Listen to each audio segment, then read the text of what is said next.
Wengi tumekuwa tukisikia nyota, mtu akisema nyota yangu imeibiwa, nyota yangu mbaya, nyota yangu haing'ai. Kwani hivi nyota ni nini? Ni kitu gani hasa? Ni hizi nyota za angani tunazoziona au ni kitu gani hasa? Bwana, elimu ya nyota ni elimu pana sana. Watu wanaposema nyota wao wanajiconfuse na nyota zinazowaka angani. Mtu akisema nyota yangu inang'aa, anapiga picha nyota zile za angani zinavyowaka, ndio anajiona nyota yangu ile pengine hii. Lakini nyota limekosa tu tafsiri ya Kiswahili.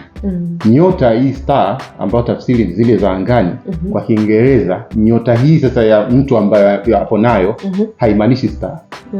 Hiyo inaitwa aura au kwa Kihindi wanaita chakra. Kwa hiyo unapozungumzia nyota sio zile, watu wafahamu kwanza hapo. Lakini ukizama sasa ndani zaidi, elimu ya nyota inaanza mbali. Kama umesoma vitabu vingi, kuna kitabu kinaitwa Book of Enoch, kitabu cha Enoch, huyu babu yake Nuhu. Kitabu hiki hakijawekwa katika magrupu ya vitabu vya Biblia, lakini ni kitabu cha kale ambacho Waisraeli wanakitumia kwenye Talmud. Ni kitabu chao cha kitakatifu. Sasa kitabu hiki kinaeleza kuwa asili ya nyota ni elimu ambayo imeshushwa na malaika 200 wakiongozwa na malaika 20 wakuu walioasi mbinguni, wakashuka kwa binadamu, ndio waliwafundisha binadamu mambo mengi sana, teknolojia, uchawi, mambo kadhalika, madini, unajua elimu za kutosha. Lakini kuna malaika mmoja anaitwa Balakiel, yeye ndio aliwafundisha binadamu elimu ya unajimu, nyota na yeye akapata adhabu kwa sababu amewafunulia binadamu elimu za mbinguni. Kwa hiyo asili yake inaanza hapo. Kwa hiyo tafsiri ya nyota nzima inaitwa aura au kwa Kihindi inaitwa chakra. Kwa hiyo neno la Kiswahili tu tumekosa. Tumefanya nyota ni star. Star ni nyota, mtu anawaza ni ya mbinguni. Kumbe sio. Na vipi kuhusiana na hii, mtu anasema nyota yangu imechafuka? Unajuaje kama nyota yako imechafuka? Na kama imechafuka, basi unaioshaje hiyo nyota? Kwa kifupi, kuna kauli za wapigaji. Ukienda kwao ambao wanajifanya najua nyota, anakuambia nyota yako imechafuka. Nyota yako hautaambiwa na ng'ae. Mara chache inachafuka, sio nini? Lipia shilingi hii tutakupa pete. Sio utaoga vitu gani? Lakini nyota bwana kuchafuka, nyota kuwaka. Unajua inakuwaje? Kuna vitu gani vinavyomfanya mtu awake nyota? Turudi hapa. Nyota bwana ni kama tulivyosema aura, kuwaka kwa mtu. Kuwaka kwa mtu, wanasema ile nuru ya mtu inatokana na misumari 7 ya roho. Yaani roho imeshikiliziwa kwenye mwili wako kwa misumari 7. Kwenye kila msumari mmoja ndipo nyota inapowakia. Yaani kwa mfano, mtu mmoja akisimama hivi kama wale watu ambao wanaona, akikuangalia yeye anakuona unawaka kwa rangi 7. Sio moja. Kwa hiyo rangi 7 zile. Rangi 7. Kama unawaka moja, basi ndio unaonekana nyota yako yaani hauwaki moja, unawaka 7.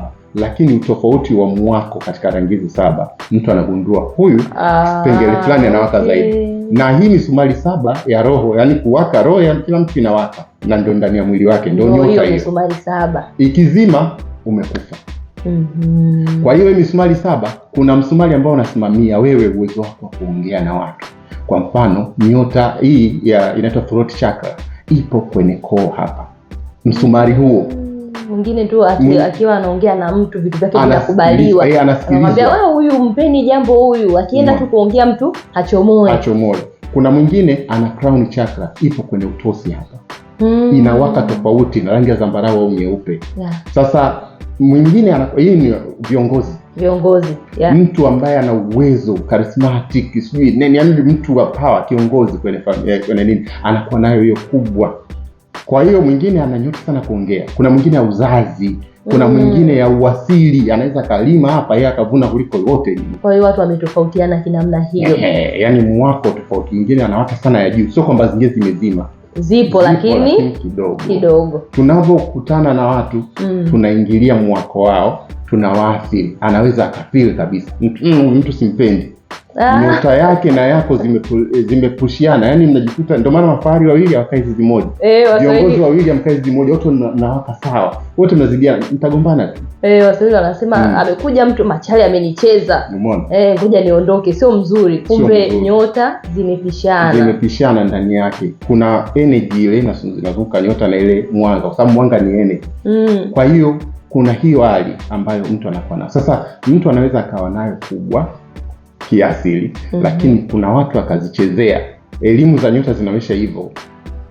Ukiangalia tu kitabu cha Biblia, maana wengine wanaweza kusema ushirikina, mnaongea ushirikina hapo, lakini naomba tu niongee ukweli. Mimi ni mtu ambaye naamini katika vitabu vya Mungu na naamini Mungu yupo. Kwenye Biblia ukienda, Yesu tu anapozaliwa, mamajusi wanaona nyota yake iliwaka kiasi kwamba haikuwahi kutokea duniani na haitatokea, na watu wote wakaenda kuishangaa. Na nyota ambayo ilionekana ni ya kichwa, crown chakra nyeupe, iliwaka kiasi kwamba mji mzima wa Galilaya umojua, wao wanashangaa kuna kitu gani kinachoendelea, mtoto gani kazaliwa. Hawa mamajusi, Kiingereza wanaita magi, ni kabila dogo la watu ambao walijifunza kuona nyota. Ile elimu ya kuona nyota ambayo tumefundishwa na hao mamalaika, wao wanaijua. Tunapoendelea vizazi vyote vimepungua, watu wanaojua kuona nyota tutakuta wawili tu dunia nzima sasa hivi. So wao walikuwa na uwezo wa kuona, hawamuoni mtu, wanaona nyota yake.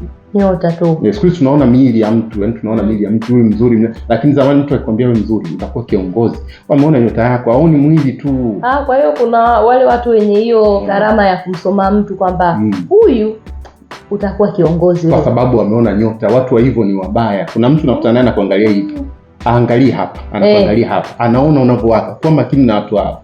Sasa mamajusi walimuona Yesu alivyo ile nyota, akasema hakika amezaliwa mfalme, kwa sababu aliona ya kiongozi ambaye hajawahi kuonekana. Angekuwa imewaka ya uzazi, wangesema huyu jamaa, kuna wale watu ambao mara moja mapacha 7. Unajua hizo za uzazi kwamba amebarikiwa, atakuwa na uzao mkubwa. Kwa hiyo wangeona zingine wakisema huyu angekuwa ningetuna, alisema especially atakuwa mfalme. Mfalme kuwahi kutokea. Kwa hiyo kuna watu ambao wanaona mwako wa nyota kweli unaathiriwa na vitu vingi. Cha kwanza kujichafua mwenyewe, kuchafua mwili, unachafua na roho. Vitu hivi vinashirikiana.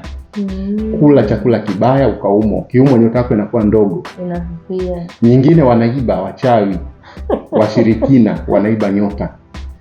Waganga kienyeji anaweza akachukua nyota yako akamhamishia huyu ili awe kiongozi kama ameona ya uongozi.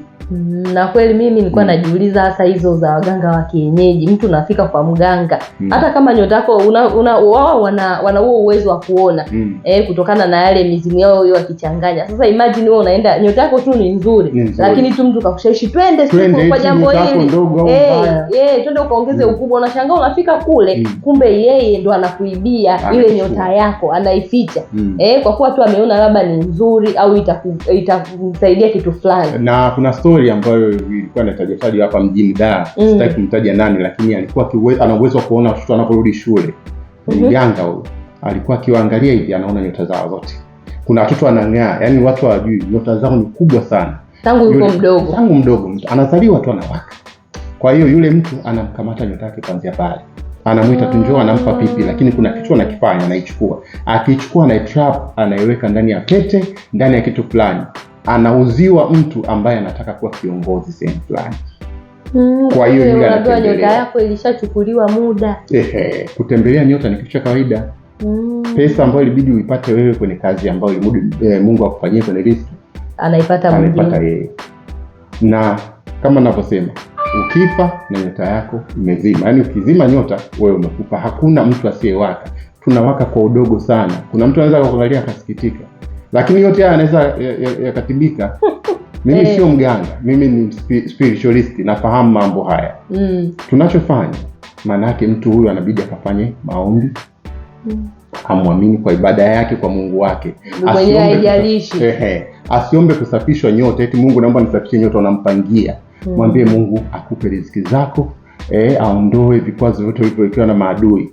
Utaona, kwa sababu nyota yako iliumbwa kwako. Wengine hao wanatumia nguvu nyingi, masharti makubwa kukaa nayo, lakini kwa sababu wewe ni ya kwako, ukisema tu kitu kidogo kwa imani inakurudia, na itakurudia mara 10 zaidi.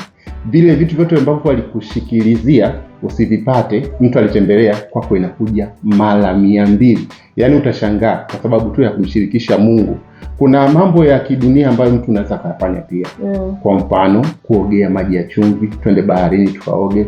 Mungu amebariki hivi vitu vitusafishe bila sisi wenyewe kujua. Kula chakula bora, mlo kamili, inakurudisha nyota yako pasi na wewe mwenyewe kufahamu. Kwa hiyo kwa sababu kula ni ibada, kuoga ni ibada. Yaani ni vile vitu vya kawaida, hata unahitaji kuingia kosti nyingi. Vitu vile vya kawaida kwenye maisha haya kawaida tuliyoyazoea.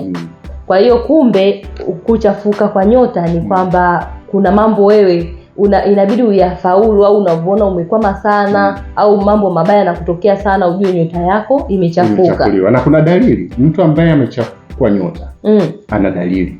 Dalili ya kwanza ni mateso yasiyokoma. Kwa mwaka mzima wewe umeteseka tu. Wewe ni kuteseka, una kipindi ambacho umesema sasa nimefurahi, nimefika at least. Yaani hata yule maskini wa kutupwa wa mwisho ana siku za bahati yake. Mbwa ana bahati yake. Siku ataokota mnofu ambao haujaliwa nyama yake, atafurahi. Kwa binadamu katika kutafuta kwako kote kwa mwaka, inabidi uenjoy, inabidi ulie, upitie mauzuni, inabidi upitie hasara, inabidi upitie faida, yani vyote. Sasa mwaka mzima uvipate. Usije ukasema Majuma, miaka 7 nimeteseka. Yaani katika kuteseka kwako inabidi ufurahi kama mua na vifundo vyake. Hiyo ya kwanza. Lakini ya pili, uwe una deserve, yani wewe una vitu vyote ulivyostahili. Kwa mfano umesoma, unabidii kwenye kazi zako. Lakini lazima uone mafanikio. Sasa unakuta mtu akuoni, unadharaulika kupindukia pasipo kukoma. Wewe utakachofanya ni kusema hapana, sio mimi huyu.